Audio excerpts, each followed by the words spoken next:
황보선의 출발 새 아침.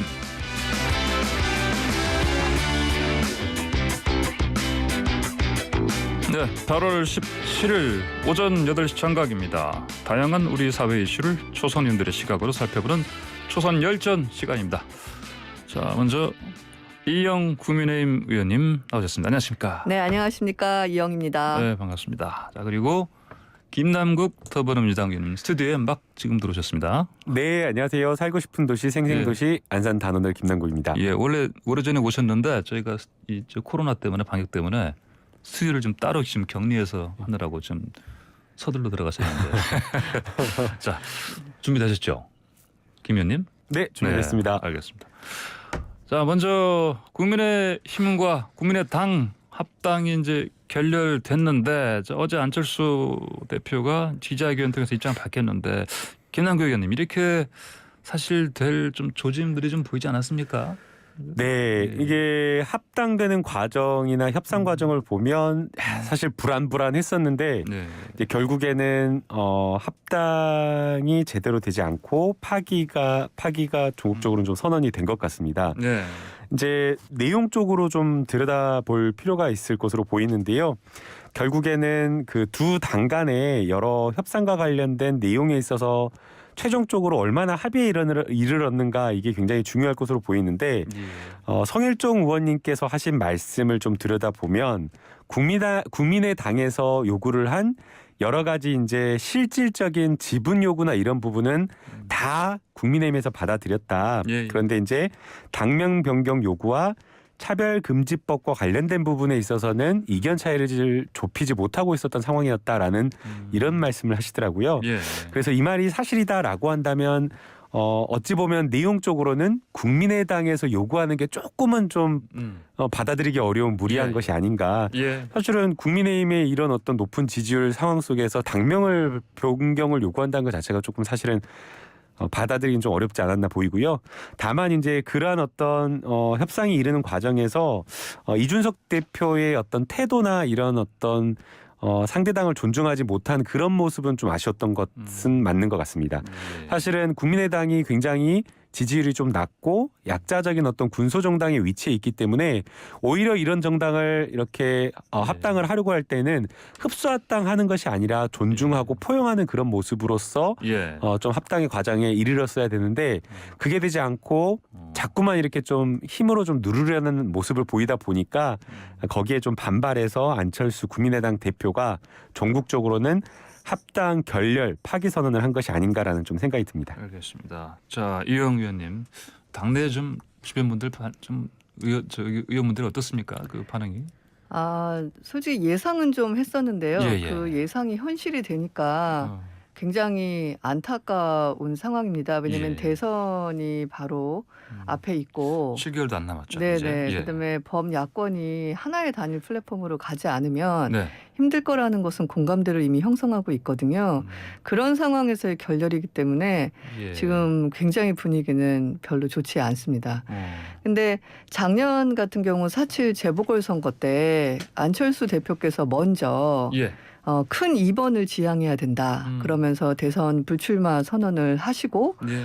무조건적인 합당을 하겠다고 먼저 말씀을 하셨거든요. 그렇죠. 예. 그래서 그 주호영 전 원내대표께서 기본적인 조건들을 다 조율을 하셨어요. 그래서 그 조건을 가지고 저희 의원총회까지 올리는 일도 있었기 때문에 네네네. 이 합당이 되게 부드러울 줄 알았는데 예.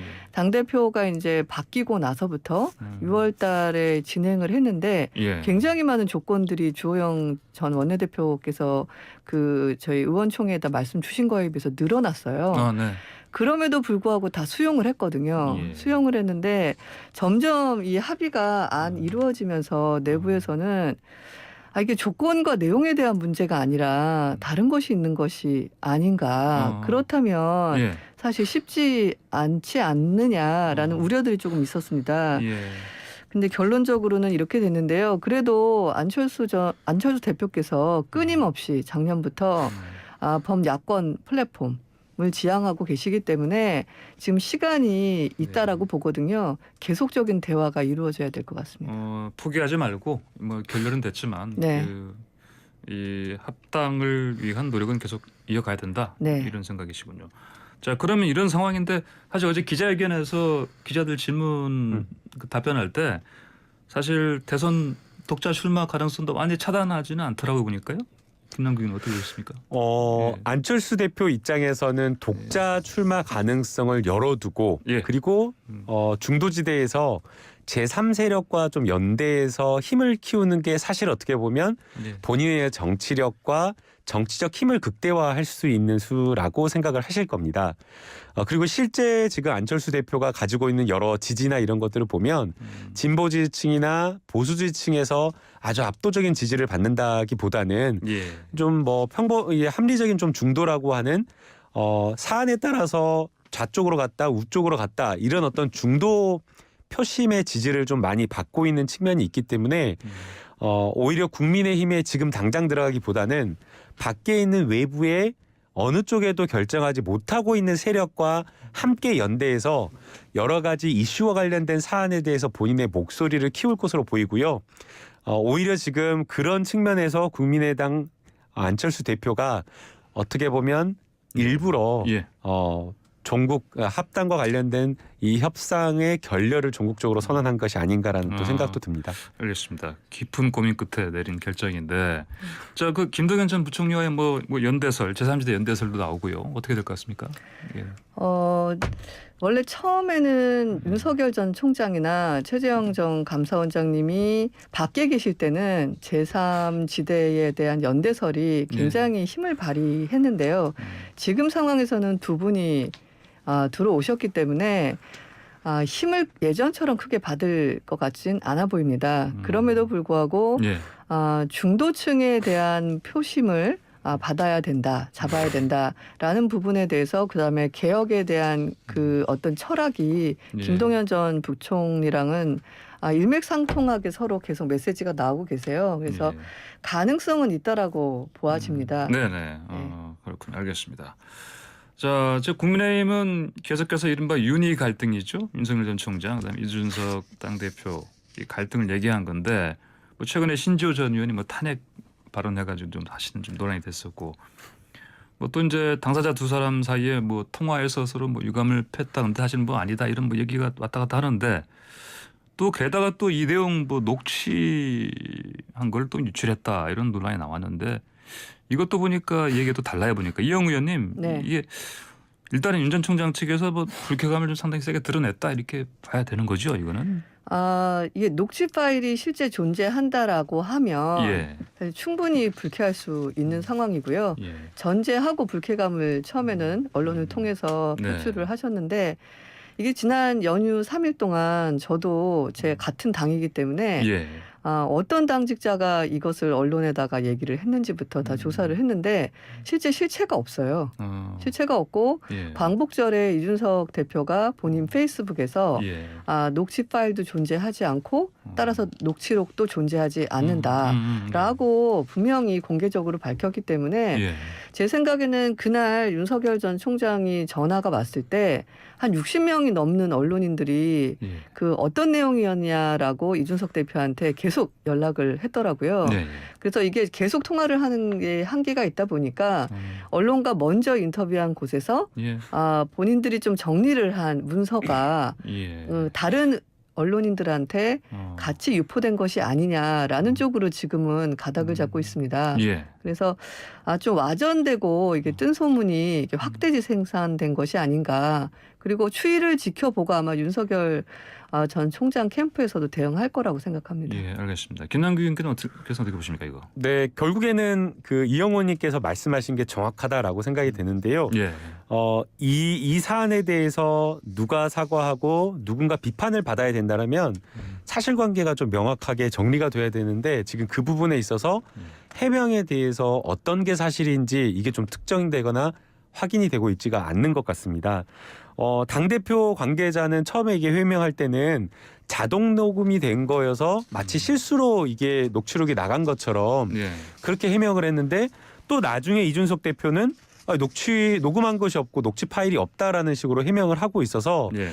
기자들 사이에서 돌아다니고 있는 여러 가지 녹취록이라고 하는 이 대화가 과연 기자들이 인터뷰한 내용을 취재한 것인지 아니면 실제로 녹음한 것을 녹취한 것인지 이게 분명히 가려져야 될 것으로 보이고요. 예. 왜 이게 분명히 가려져야 되냐면요. 저는 두 가지라고 보입니다.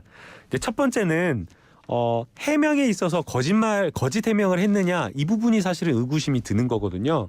항상 어떤 논란이 되었을 때 본질을 호도하는 식으로 제대로 정리하지 않고 막 언론을 혼란스럽게 하고 국민을 혼란스럽게 해가지고 얼렁뚱땅 넘어가 버리는 것이 이준석 대표의 아주 잦은 수법이었습니다. 그래서 이번에 과연 그 해명한 것이 정말 진실인지 분명히 따져봐야 된다라고 보이고요. 네. 그다음에 이제 두 번째는 정치를 할 때 항상 여러 사담이라던가 물밑에서 협상이라고 하는 것들이 있을 수가 있거든요. 그런데 그것을 그것도 특히나 전화 사적으로 이렇게 개인적으로 전화한 것까지 본인의 유리한 어떤 정치적 입지를 위해서 이런 식으로 이용하고 그러한 일이 있었다라고 한다면 예. 사실은 사람으로서도 신뢰받기 어렵고 그 사람을 대화 어떤 정치의 파트너로 이렇게 상대하기도 어렵거든요. 그래서 이 두 가지 점에서 사실관계를 분명하게 가리는 것이 저는 매우 중요하다라고 봅니다. 예, 알겠습니다. 이영 의원님 어쨌든 두 사람 사이에 뭐 신뢰 이게 좀 상당히 금이 많이 간 것 같은데 이게 잘 봉합이 되겠습니까? 아니, 전 잘 봉합이 될 수 있을 거라고 보는데요. 그 전제 예. 조건이 지금 두 분이 뭐 예. 사적으로 우정을 쌓고 인연을 맺고 예. 그래서 좋은 인간관계를 형성되기 위해서 만나신 게 아니거든요. 그래서 진정 신뢰를 쌓으려면 지금 윤석열 전 총장 캠프에서 요구하는 것은 경선의 공정성이 예. 담보돼야 된다. 그런 부분에 대한 우려가 있다 하고 이제 예민하게 나오는 부분이고 이준석 당대표를 위해서 국민의힘 지도부 일부에서는 이제 원팀이 됐는데 뭔가 화학적 결합을 하기 위한 어떤 노력, 진정성, 적극성이 좀 부족하지 않느냐 이런 예. 부분을 지적하고 있기 때문에 사실 이 요구하는 두 부분이 서로가 충족이 된다면 그 위에서 신뢰는 쌓아 올릴 수 있을 거라고 생각하고요. 예. 뭐 이번 일로 개인 간에 좀 불편함은 분명히 증가하셨을 것 같습니다. 예. 근데 어떤 공적인 부분에서의 서로가 희망하는 부분들이 충족이 된다라고 그러면 저는 신뢰는 다시 쌓아 올릴 수 있을 거라고 확신합니다. 예, 알겠습니다. 자, 다음 주제 좀 넘어가 볼까요, 이제요? 방금 전에 사실 저희가 일부에서 김원웅 광복회장 좀 인터뷰를 했는데 사실 이분 이제 이틀 전에 광복절 경축식 기념사 이 논란이요. 이게 사실 이전에 광복절 때도 사실 그 친일 이 발언한 거랑 좀 비슷한 그 관점에서 얘기를 한 건데 어떻습니까? 이거 이영 의원님 이게 네. 야권에서는 이제 문재인 대통령 책임까지 지금 거론을 하고 있는데 네. 그렇게 봐야 되는 게 맞습니까? 네, 전 그렇게 봅니다. 예. 왜냐하면 지금 그 광복절 경축사거든요. 예. 사실 굉장히 어려운 역사적인 시기를 가졌고 그래서 광복의 그 의미를 새기면서 국민이 하나 돼서 미래로 나아가는 부분에 대한 것들이 기념사에 전 들어가야 된다라고 생각을 합니다. 예. 근데 두 분도 다 들으셨겠지만 저는 듣고 이게 대선을 앞두고 더불어민주당이 왜 한 번 더 재집권해야 되는지에 대한 설명을 하러 나온 자리라는 느낌까지 저는 받았습니다. 그렇습니다. 예. 더욱이 지금 작년에도 기념사에 무리를 빚어가지고 이번에는 사전 녹화로 갔거든요. 왜냐하면 즉흥적인 얘기가 나오거나 하는 부분을 막기 위해서요. 그래서 원고를 이미 청와대랑 행정안전부에다 보내고 그다음에 원고가 일부 수정이 돼서 왔습니다. 그 수정된 원고를 반영을 했는지까지는 아직 확인이 되고 있지는 않지만 그래서 그 원고에 기초해서 이틀 전에 녹화를 했거든요. 그러면 청와대나 행정안전부나 예. 수정된 내용이 반영되었는지 여부를 미리 확인할 수 있었고요. 내용이 너무 거칠게 나오면 재녹화를 할 수 있는 충분한 시간이 있었습니다. 그럼에도 불구하고 방치를 했다라는 것은 그 내용에 담겨져 있는 부분들을 예. 묵인하거나 네. 찬성하거나 공감했다라는 것인데 그 내용을 보시면 계속 국민들을 갈라치고 그다음에 우리 이 민주주의의 우리나라 체제가 지금 온 상황을 부정하고 역대 대통령들에 대해서도 친일로 몰고 이런 것들이 전 굉장히 바람직하지 않다라고 생각하거든요.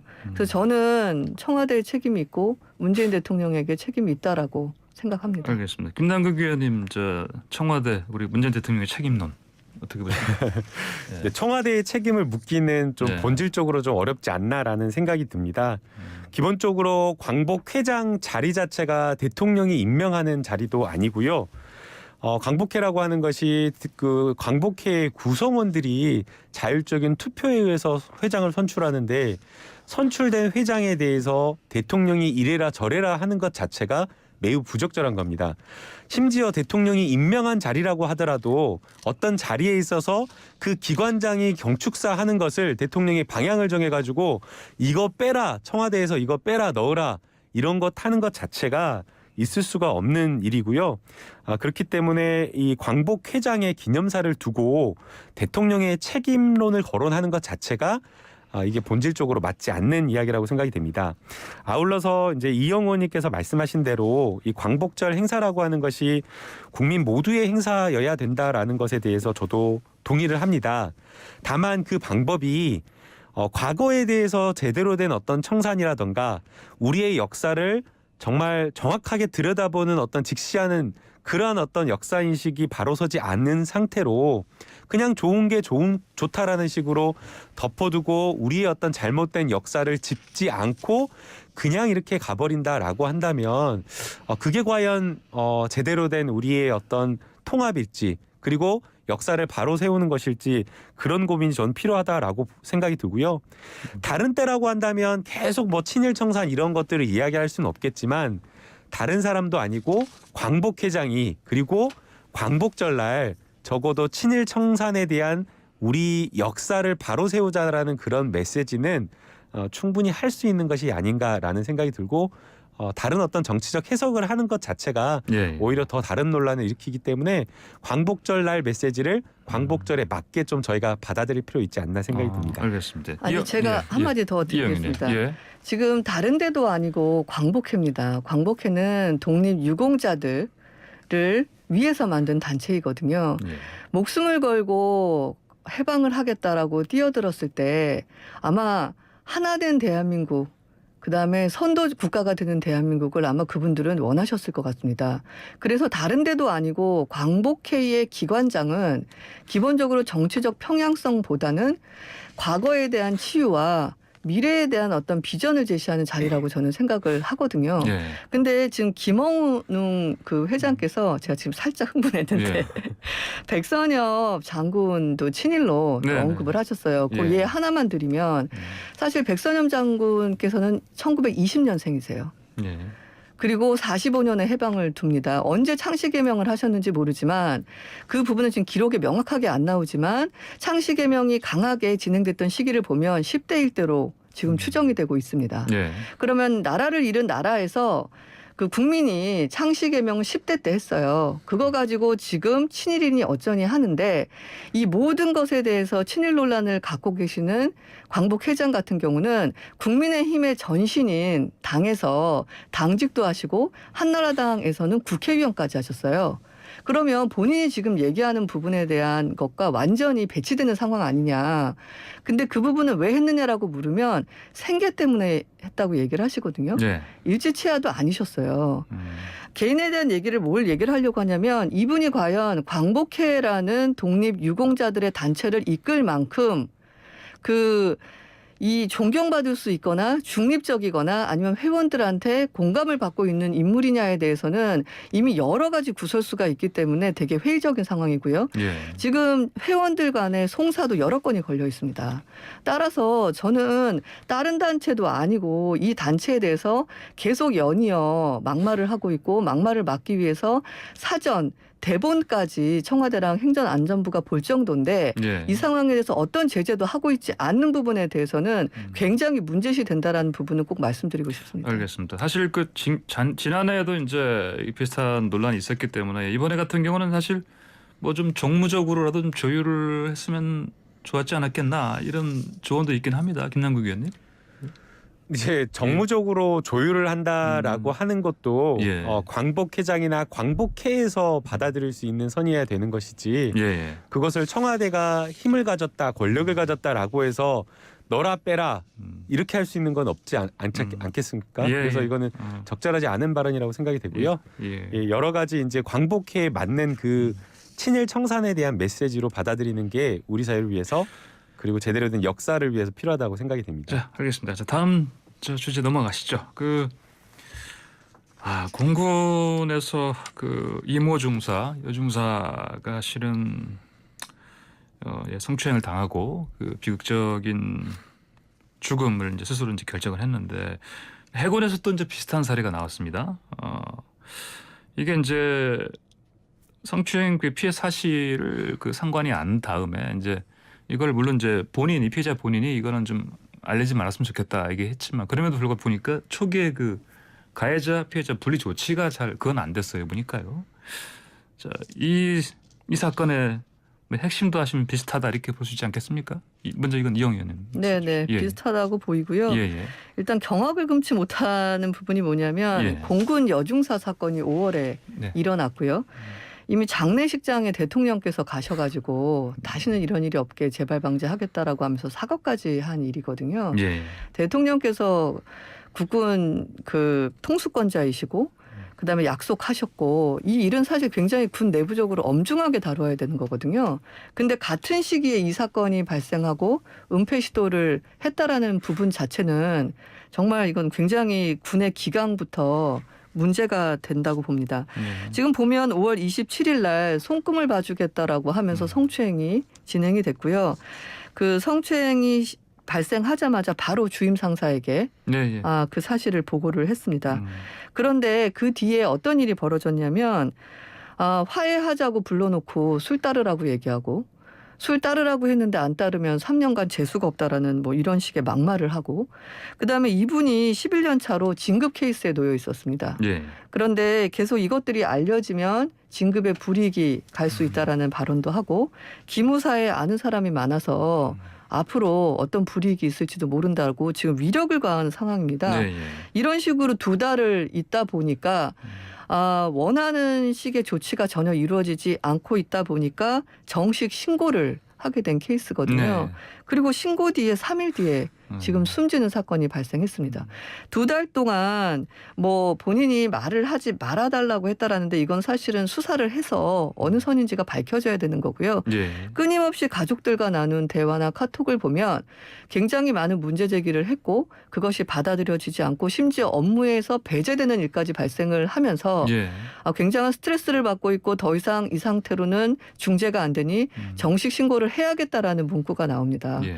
따라서 이것은 가해자 한 명도 아니고 그 위에 일정 윗선까지는 보고가 된 사건이거든요. 예. 근데 이 모든 것을 은폐하고 어떤 분리 조치나 처벌이나 이런 것들이 진행하지 않았다라는 거, 특히나 이것이 공군 여중사 사건이 일어난 시점에서 비슷하게 예. 발생했다라는 점에서 예. 이 부분은 굉장히 문제시돼야 되는 부분이라고 생각합니다. 그러면 서욱 장관이 대국민사를 또 했습니다. 7번째인데 경질설이 나오고 있는데 어떻게 해야 된다고 보십니까, 이 의원님? 저는 경질해야 된다라고 생각합니다. 예. 왜냐하면 장관이 지금 임기를 겨우 1년 채웠습니다. 예. 1년 동안 지금 이런 성추행 사건이 2건이 발생했고요. 그 외에도 연평도 해역의 공무원 피격 사건부터 시작해서 너무나 많은 사건이 발생했습니다. 1년 동안. 예. 예전 같으면 이 7건들 중에 한두 건만 생겼어도 바로 경질입니다. 그리고 저는 주목해야 될 것이 뭐냐면 장관 입장에서는 대통령이 그 위에 예. 최고권자입니다. 예. 이 사안에 대해서 대통령께서 사과를 하셨다면 장관도 그 희하에 있는 군도 굉장히 위중하게 이 문제를 받아들여야 되거든요. 결국은 저는 장관의 영이 네. 이 국방부 내부적으로 쓰고 있지 않다라고 생각합니다. 예. 알겠습니다. 자, 이거 시간이 벌써 다 돼가는데 김남국 의원님, 자, 이번 또 발생한 해군 여중사 사망 사건 이것도 좀 이게 근본적인 해결책도 찾기 지금으로선 쉽지가 않고요, 찾기가. 네, 근본적으로는 예. 이런 어떤 군에서 발생하는 성범죄 사건이나 이러한 것들을 예. 군 자체적으로 피해자를 돕고 제대로 수사해서 처벌할 수 있는 역량이나 문화 이런 것들이 전혀 되지 않고 있기 때문에 이런 성범죄 사건을 군 수사나 군 재판에 맡겨둬서는 안 된다라고 생각이 됩니다. 예. 이미 지금 우리 국회에 성범죄 사건과 관련되어서는 수사와 여러 가지 법원 그 관할 법원을 민간 법원으로 하는 그 법안 개혁 법안들이 다 발의가 되어 있기 때문에 예, 예. 최소한 이러한 어떤 성범죄 사건에 한해서는 그 특수성을 인정해서 예. 민간에서 수사하고 음. 피해자와 관련된 조력할 수 있는 이 조치를 여러 민간 전문기관이 할 수 있도록 해줘야 된다고 생각이 됩니다. 예. 이런 어떤 성범죄가 발생할 때마다 군 내부적으로 무엇인가를 해결하려고 했지만 군대에 있는 양성평등 기관 이 양성평등 이 센터조차 피해자를 돕지 못하고 이러한 어떤 범죄가 신고되었는데 일반적인 지휘 계통에 따라서 계획 계통을 따라서 보고조차 제대로 되지 않고 오히려 은폐만 이루어졌기 때문에 이것을 더 이상 군내에 맡겨둬서는 아무런 어떤 개혁 조치로도 해결할 수 없다라고 생각이 되고요. 예. 밖에서 군 내부가 아니라 밖에서 여러 성범죄와 관련된 부분을 더 철저하게 수사하고 피해자와 관련되어서는 더 두텁게 보호할 수 있는 조치가 이루어지는 게 좋다라고 생각이 됩니다. 장관 경질설은 어떻게? 장관 견질설로 가게 되면 예, 예. 결국에는 이 문제를 해결하는 것에 대해서 집중하는 것이 아니라 예. 또 정치적인 논란으로 장관이 사퇴해야 된다 말해야 된다 예. 그런 어떤 정치적인 어떤 논란만 만들기 때문에 장관 사퇴와 관련된 논쟁은 좀 뒤로 미뤄두고 예. 보다 본질적인 이 성범죄 사건 정말 이러한 사건이 마지막이 될 수 있도록 개혁과 관련된 부분을 우리 사회가 함께 논의해야 되지 않나 생각이 듭니다. 네, 알겠습니다. 오늘 두 분 초선 열전 토론 여기서 마무리해야 되겠습니다. 말씀 잘 들었습니다. 감사합니다. 네, 감사합니다. 네, 지금까지 이영 국민의힘 의원 김남국 더불어민주당 의원과 함께했습니다.